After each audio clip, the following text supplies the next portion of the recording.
The group has been so secretive that until the mid-1980s, the controlled corporate media denied its existence.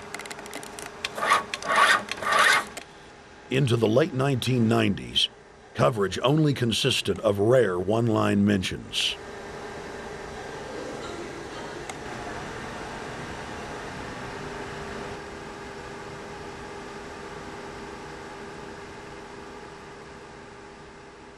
With the rise of the alternative media, their stranglehold on information has begun to slip. On the outskirts of the national capital today, black limousines with darkened windows converged on a hotel where private security guards imposed ironclad control. The limos carried royalty, political power brokers, and industrial titans to a secret meeting that will last all weekend. It's known as the Bilderberg Group. Could their objective be world domination? Every 4 years, Bilderberg meets in North America, and in June of 2006, we decided to travel to Ottawa, the capital of Canada.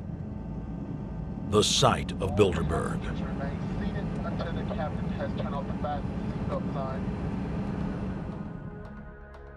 In Bilderberg's long history, many reporters attempting to cover the group have been harassed, detained, and even jailed. I jokingly reassured my cameramen that the horror stories we'd read about were probably exaggerated. I was wrong. We know reporters get detained at airports, people aren't let in. We know people get sent to the jailhouse for 3 or 4 hours. It happens every time. Well, it happened to Alex Jones this time. They admitted Bilderberg that they've had pressure put on them by the government to heighten security, and that's why all this happened. Yes, I was told that by 2 separate people. They scoured our records for hours yesterday and hours today, trying to find something on us, and of course there was nothing. It was just scary. I mean, I've been all over the world, and I've never seen anything like this. It was like hours of humiliation. And they said, "What are you here for?" And I said, "Well, I'm here to, cover the media, covering a political event. I hope to talk to some members of Parliament." I was answering all the questions. It was clear I wasn't a threat. It was clear I didn't have any criminal record. It was clear I was press. It was clear I was coming to interview people.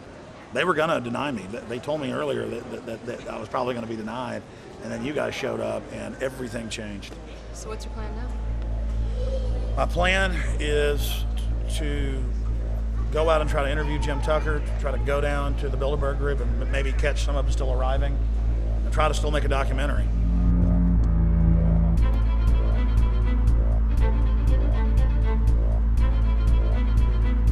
So instead of being here at 8 a.m. in the morning when the Bilderberg Group attendees, the 100 elite of the planet, start showing up, we're going to be getting here about 3:30 or so, and we'll see if we can catch any of the elites coming in.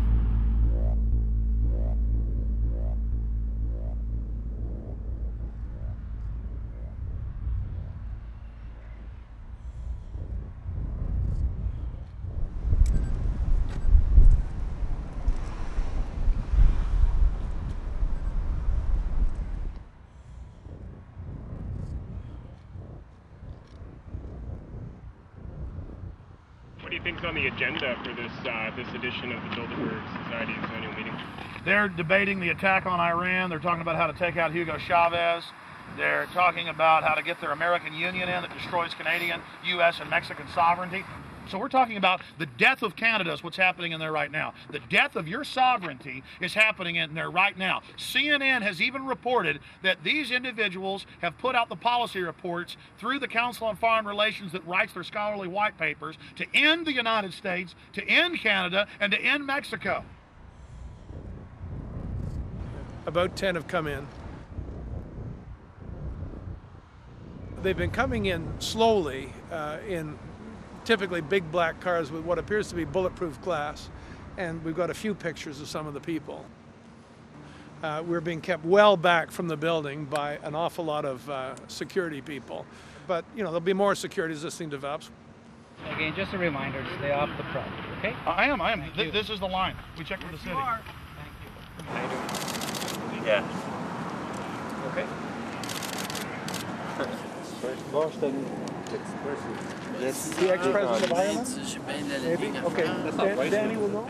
I came here from upstate New York I booked a room way in advance. When I checked in at 10 o'clock at night, they told me I had to be out at 8:30 in the morning.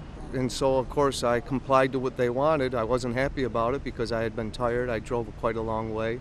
Then I went down to have something to eat, and I just saw a bunch of security here, and I was wondering what was going on, and I asked questions, and they said they were having a wedding or they were having some sort of reception.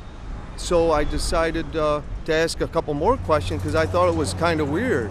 And then I saw them from my hotel window. They were in the back with flashlights looking at the trees, looking up through the trees, and they were also in front of the hotel combing. It looked like combing the hotel. So I kind of was wondering what was going on, and I left. I got up this morning, I checked out, and then the fellow that I spoke with, the last fellow I spoke with, said, well, you'll know all about it in the newspaper. Well, I didn't have to wait because there was a group of people out here telling me everything that was going on.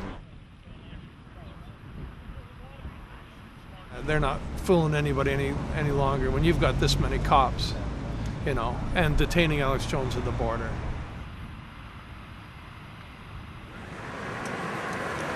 Get them on both sides. Yeah, you crook. Yeah, you're gonna go to jail like Ken Lay. Oh yeah, there's one right there. Hi. Hey, we're not your property. We're not your slaves. We're gonna defeat the New World Order. The New World Order is gonna be defeated. You realize that? I'm glad you do. Always does throughout history.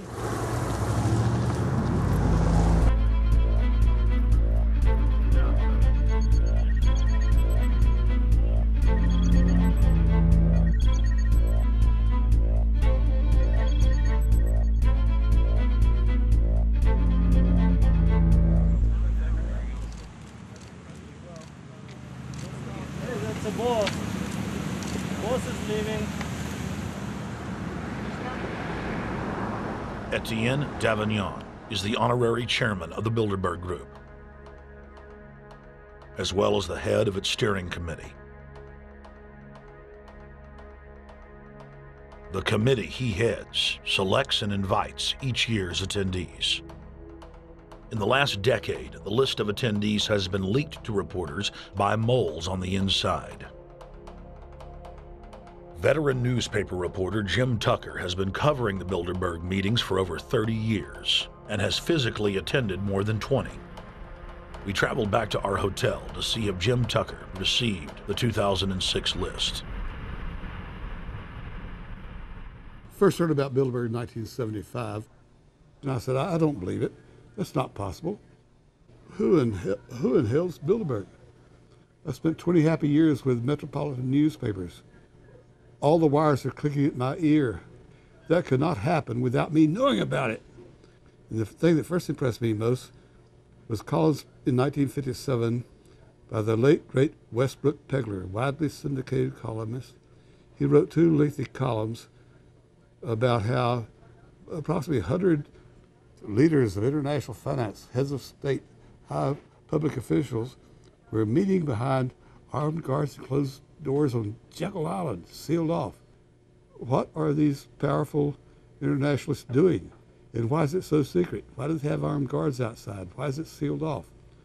The newspapers totally ignore it. Not a word. Total blackout in the United States. Since then, I've never stopped pursuing Bilderberg, or the whole international gangster organization led by Rockefellers and Rothschilds as they manipulate the world for their own selfish interest.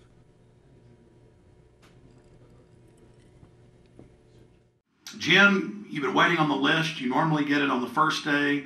You haven't gotten it. We're told it might come in today. How important is that list?